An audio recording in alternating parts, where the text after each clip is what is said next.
Ah oui, les 3 points, ça fait avancer. Donc, dans un match entre deux équipes qui étaient dans des dynamiques un peu incertaines, Rennes l'était, nous on l'était aussi.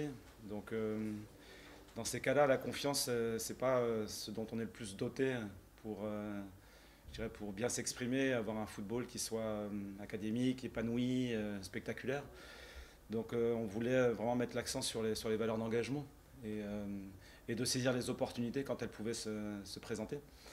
Donc cette première mi-temps l'illustre. Alors on est, je dirais, pris à défaut sur la capacité à presser l'équipe adverse. Donc ça a été notre problématique pendant toute la première. Donc, on mettait énormément de joueurs, je dirais, dans l'axe du terrain. Ils avaient des possibilités d'aller sur les côtés. Et nous, on n'a pas réussi à presser du tout. Donc on s'est retrouvé à défendre notre but devant nos 30 mètres et à manquer de lucidité, à la fois pour les interventions défensives et aussi pour ressortir les ballons. Il n'y avait plus que, je dirais, des transitions offensives et des espaces énormes à exploiter. Donc on peut le faire une fois, deux fois, trois fois, mais ça devient vite inopérant. Donc on est à la fois sur des occasions concédées et en même temps on passe de 1 à la mi-temps.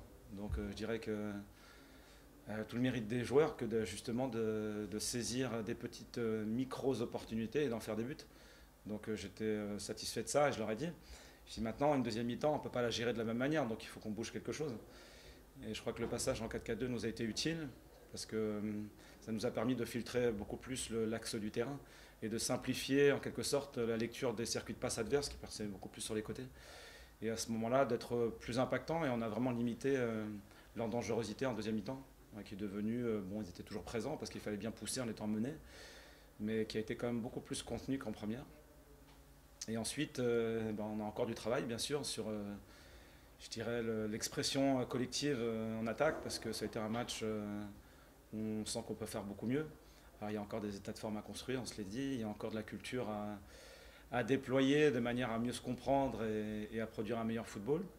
Mais je veux aussi retenir qu'un derby, dans ces conditions-là, aujourd'hui, ça reste très difficile à gagner et que l'équipe, le staff, le club de manière générale s'est vraiment beaucoup mobilisé pour aller arracher cette victoire et qu'avec un public vraiment qui nous pousse en permanence, on l'a déçu régulièrement dernièrement, on a senti qu'il y avait une véritable osmose pour cet événement et ça nous permet de l'emporter à la fin et de donner du plaisir à tout le monde. Ouais, c'est ça. Donc c'est toute l'imprévisibilité qui habite les matchs, hein. Donc les opportunités passent là. On ne sait pas trop comment elles apparaissent. C'est d'une complexité sans nom. Et il faut faire avec. Donc moi, ce qui me dit qu'on avance, c'est ce sentiment-là je dirais de cohésion et d'engagement et de présence qu'on a eu. Ce sont les valeurs qui permettent de construire l'avenir. Donc ça, c'est le côté positif. Après, il y a urgence, comme toute équipe de Ligue 1, à s'améliorer. Et l'amélioration, elle est dans ce qu'on veut faire collectivement, dans le partage qu'on veut avoir pour construire les différents moments du jeu. Donc qu'il soit défensif, ça a été mieux fait en deuxième mi-temps, mais qu'il soit aussi offensif, parce qu'on doit avoir une meilleure maîtrise. On a largement la capacité. Et en sachant aussi que quand on est dans des périodes de doute, forcément la créativité, la prise de risque, elle est plus difficile à opérer. Donc j'espère qu'on va pouvoir capitaliser cette semaine en se projetant vers Reims sur ce qu'on a construit aujourd'hui.